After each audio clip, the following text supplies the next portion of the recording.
كان أسود الأطلس قد أنهوا شوطها الأول متفوقين بثلاثية نظيفة قبل أن تنقلب الأمور ويخطف النسور بطاقة نصف النهائي. بين الشك واليقين وبين التشاؤم والتفاؤل دخل أسود الأطلس ومعهم الجماهير المغربية غمار بطولة إفريقيا للمحليين. أحاسيس سارت في اتجاه إيجابي ببلوغ ربع النهائي، حيث الخصم من عيار نيجيري ثقيل. مواجهة مال نصفها الأول لصالح الأسود بثلاثية بدأها محسن متولي في الدقيقة 33. بعد 4 دقائق فقط اهتزت الشباك النيجيرية للمرة الثانية، هذه المرة عبر محسن ياجور.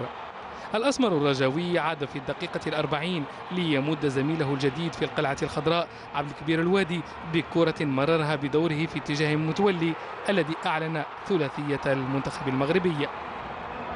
مع بداية الشوط الثاني بدأ الشك في قدرة الأسود على الحفاظ على النتيجة يراود الجماهير المغربية، وهي ترى شباك المياغري تهتز في الدقيقة 49 عبر أوغونا أوزوتشوكو، وفي الدقيقة 55 بواسطة رابيو علي.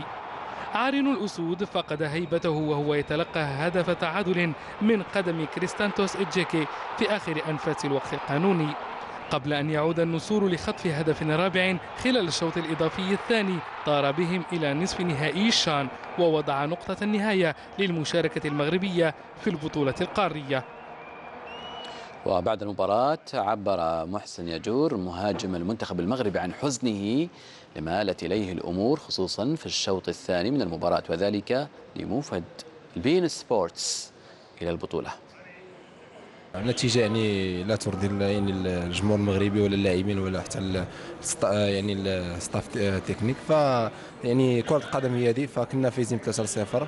يعني ربما الاهداف الاثنين اللي سجلوا الفريق النيجيري في بداية الشوط الاول ربما خلاه يتيق اكثر، ويعني وسجل الهدف الثالث في اخر دقيقة. فربما الاهداف اللي شفتوا الاهداف ديال الفريق النيجيري فيعني كلهم قذفات من بعيد، فيعني ما كيتحملش المسؤولية اي لاعب. فهذه كرة القدم. لعبنا ضد فريق قوي اللي سميتو نيجيريا، ربما اللي غيلعب كأس العالم. فيعني حتى لعبنا ضد فريق قوي يعني افريقيا، فنتمنى اننا يعني نداركوا الموقف ان شاء الله في يعني في دورات اخرى ان شاء الله. أحرز المنتخب الأردني